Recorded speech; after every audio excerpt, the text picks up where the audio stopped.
Australia's cities ranked.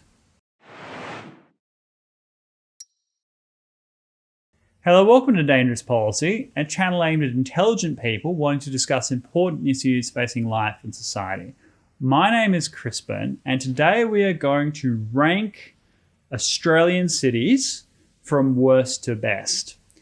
Before I go on, a lot of disclaimers. Number one, we'll only be talking capital cities. So there are many amazing places around Australia, in places that qualify as cities that in a comprehensive list we would totally include and have them, in various places dotted throughout, perhaps even number one.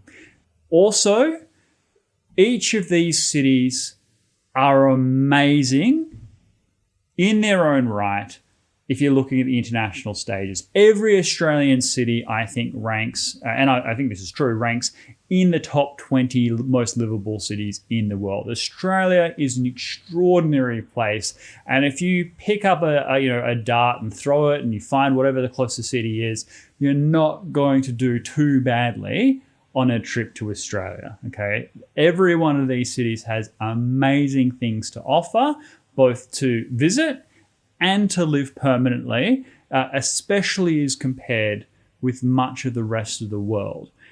The final thing I would say is each of these cities has its own pros and cons. So the order that I've put in just associates with my personal preferences and choices, but it absolutely depends on your own life circumstances, the sorts of things that you're interested in, and all of these cities are really close.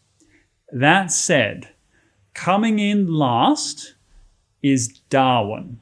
Darwin is located in the Northern Territory. It's in the far north of Australia. I haven't actually been there. It's the only one that I haven't physically been to, which is one of the reasons I'm putting it last, because I just haven't had the opportunity to go there, and maybe I will do a follow-up video at a future time and be aghast at saying this about Darwin.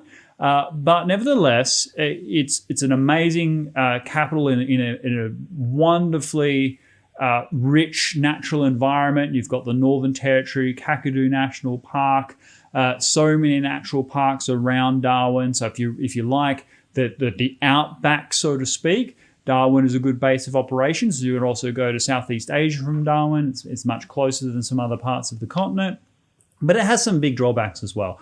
First of all, it's in this really oppressive tropical climate. So a lot of people report not being able to sort of dry their clothes outside and things like that because the weather is very, very moist and sticky.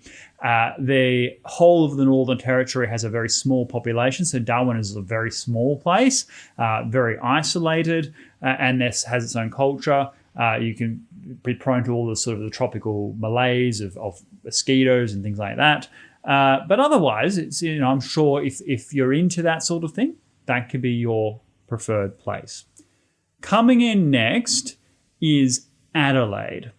Adelaide is kind of a victim of being surrounded by so many other great places. If Adelaide was the only city in Australia, it would still be a fantastic place. But the problem is it just doesn't have anything that's quintessentially Australian that's iconic with Adelaide. If you ask the average person on the street, what's something that really reminds you of Adelaide or you would associate with Adelaide, most people would really struggle to come up with an answer.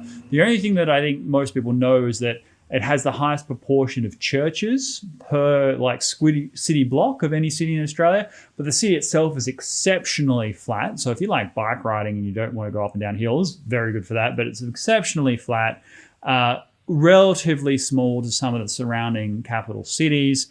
South Australia is one of the sort of the poorest states, and also the weather can get despite it being on the south coast, the weather can be exceptionally hot in summer. One of the good things though is that the weather is relatively dry, so you don't have the humidity or anything like that of Darwin. But nevertheless, it's kind of a place that most Australians would never choose as their first place to visit because it's just not something that's on their radar. It's a place that is a stopover for a lot of people coming across the Nullarbor, across the centre of Australia. Coming in next is Canberra. Canberra is our capital city. It's a planned city, so it's not naturally inhabited the way the rest of these cities are. It was designed by an architect, I think called Burley Griffin, who created a layout. So you had like a central district, you had a parliamentary district, you had these surrounding suburbs, and it's a wonderful day to visit if you want to learn about Australia's political history. If you want to visit the parliamentary buildings, the national museums, the kind of the great national monument sort of thing. It's similar to Washington, D.C. And it's a very well-planned city. You can get from A to B really easily. It's very safe. Nothing bad's likely to happen to you. You can have a wonderful day of food. If you want to move to Canberra, well, it's a great place to raise children. Again, very safe. The schools are very good. The health system's very well run. And everyone has a kind of a high standard of living because the predominant business is government. So if you're a public official, living there is good. If you're a young upward mobile man, it's a good place to find a spouse because the gender balance in Canberra is highly skewed towards women. So there's a lot of advantages of going to Canberra. However, it is notoriously dull. And I think a former Queensland Premier once called it 6 suburbs in search of a soul. So it's not very big because it's this planned city for government. And also it just doesn't have that much visibly going for it. Now, if you've lived there for 5, 10, 15 years and you're part of the Canberra community, there is a lot more going on, but they're behind the scenes. You have to be introduced to them. If you're there as a visitor, yeah, there's some nice things to see and do, but it's very much forgettable. The weather is quite interesting. In winter, it's exceptionally cold by Australian standards, easily getting to -10. I was there like -14 in the dead of winter. Very, very cold weather because it's in the Brindabella Ranges. It's inland. It's in a higher altitude than the rest of these things. It's right next to these mountain ranges, not very far to go to snowfields. But conversely, if you want to go skiing, and that's winter sports in Australia, the Brindabellas and Jindabyne and these ski resorts are very close to Canberra, easily a day trip. So if you're into winter stuff, definitely Canberra's a good place. And just the environment's very nice and natural and lush. The water is very clean. The air is very nice. The food is very good. So it's a very comfortable, quiet place to be. Also kind of isolated inland between Melbourne and Sydney. It's sort of just off to the side there. It's a place that many people do forget. If it wasn't for the fact that our national parliament was there, no one would ever talk about it. The next one I have on my list would be controversial. And that's Brisbane, because Brisbane is a beautiful city. Brisbane is a great place to be. It's the capital of Queensland.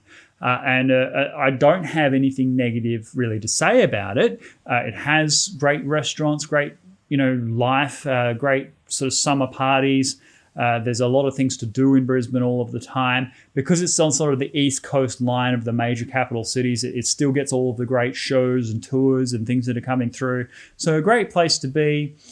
Really not many drawbacks. The only reason it's not higher on the list is for comparison reasons to some of the remaining cities, but also because there is a wide range of other places in Queensland that I think elbows it out, that don't make this list because they're not capital cities. So Cairns, Hervey Bay and Fraser Island, the Gold Coast, which is just south of Brisbane. These are extraordinarily great attractions. The Whitsundays, the Great Barrier Reef.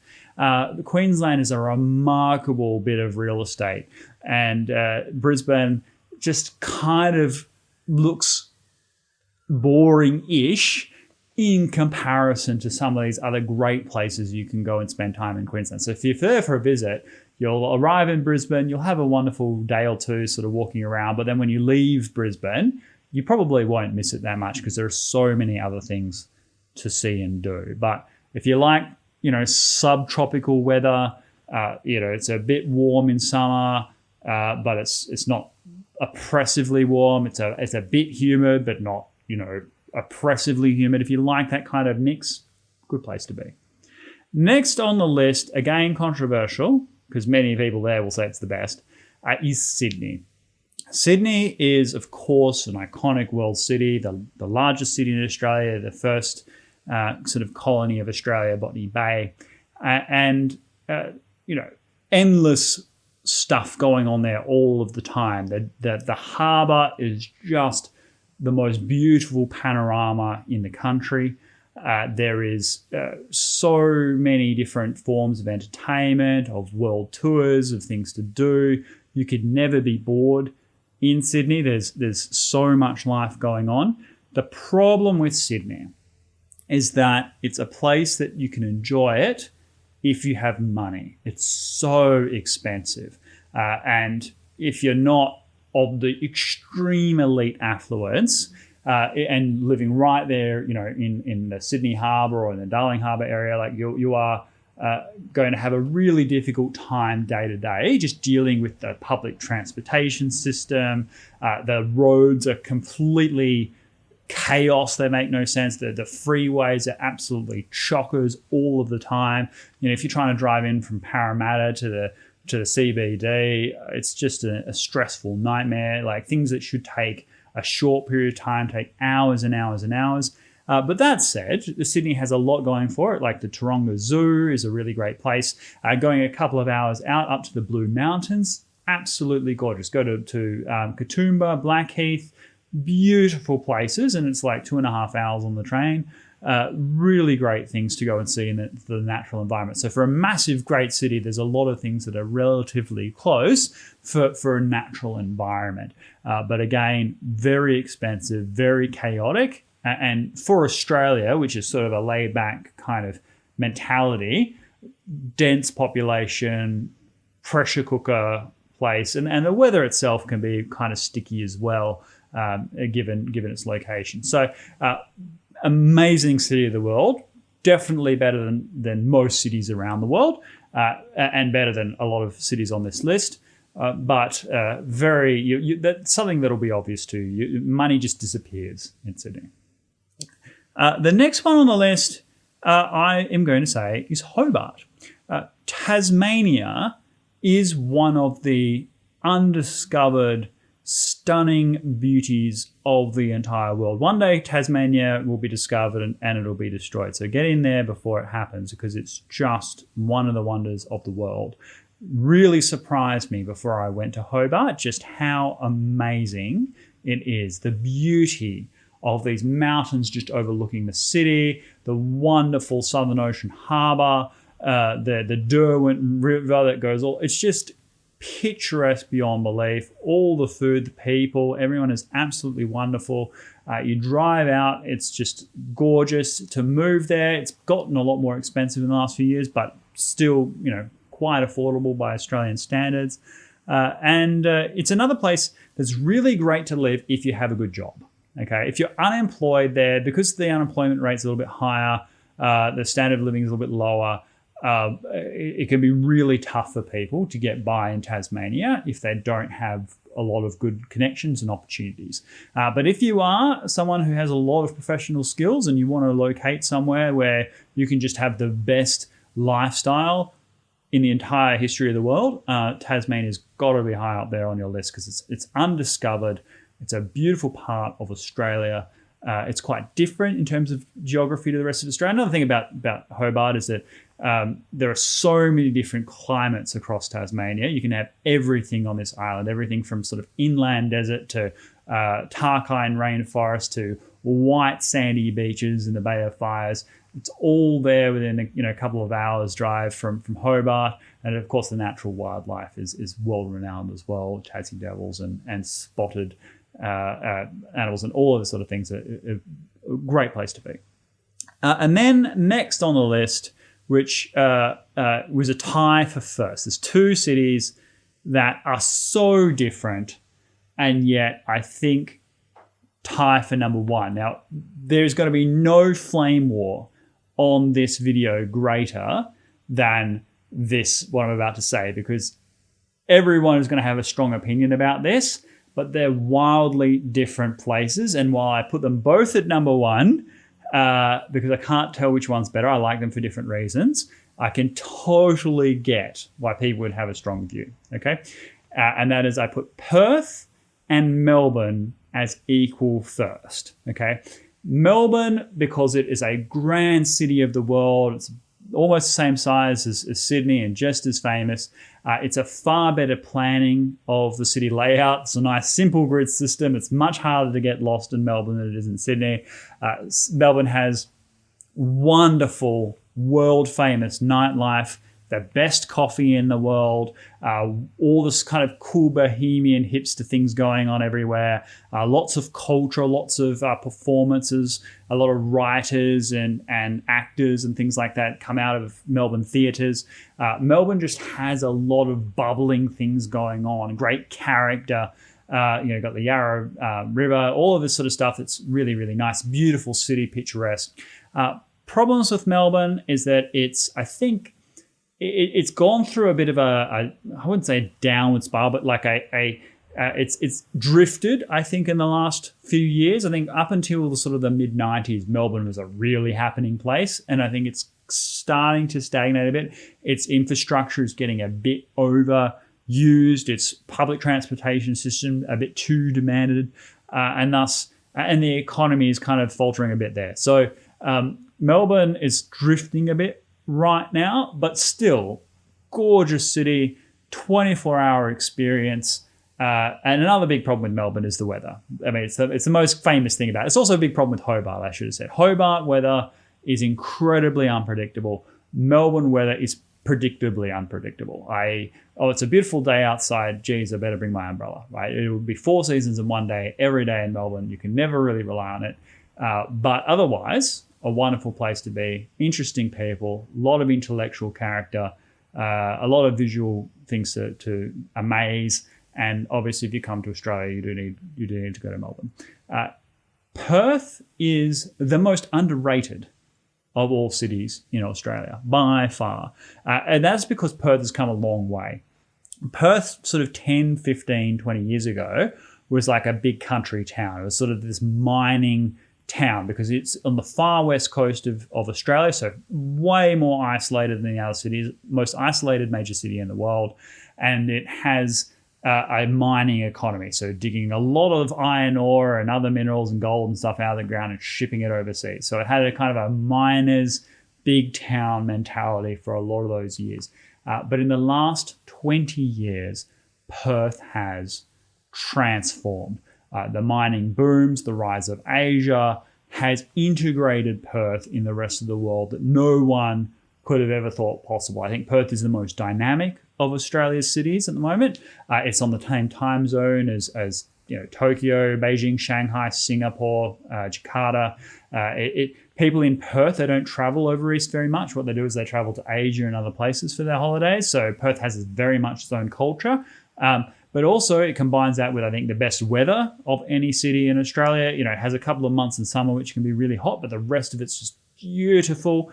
And WA is this massive place to go and explore, places you can go in WA no one has ever been.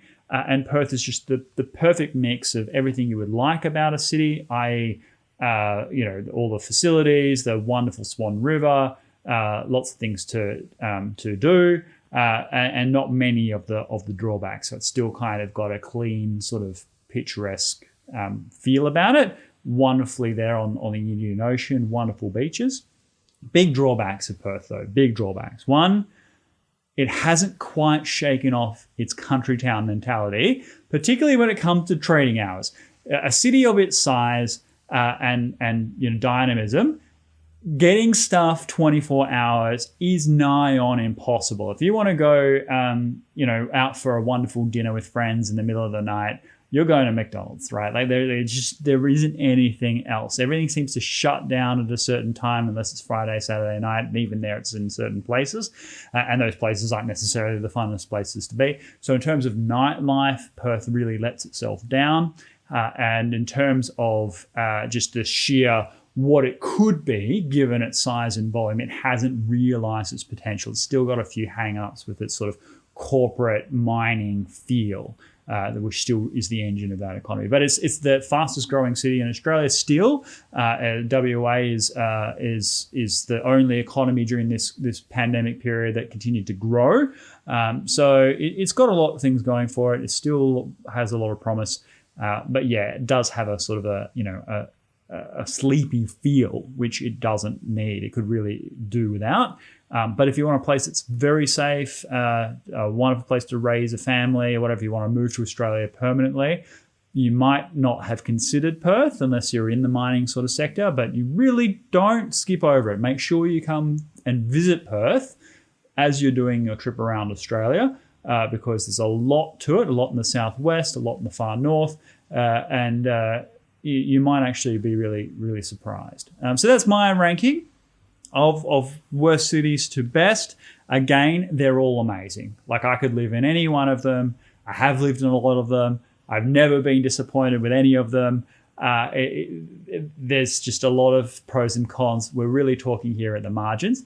A fantastic place to be. Come to Australia. These are my rankings. What are yours, though? Please leave them in the description down below. I know a lot of people are going to be upset with me with my rankings. That's okay. All I can say in my defense is I actually think they're quite close. And because of the things that I've advocated for, they're not invalidating your points of view. This is just an opinion. So keep that in mind. And if you found value in this discussion, please hit that like button and subscribe to this channel. And I will see you in the next video. Thank you. What did you think? Yeah. You were too lighthearted, man. You can just like rip into these cities.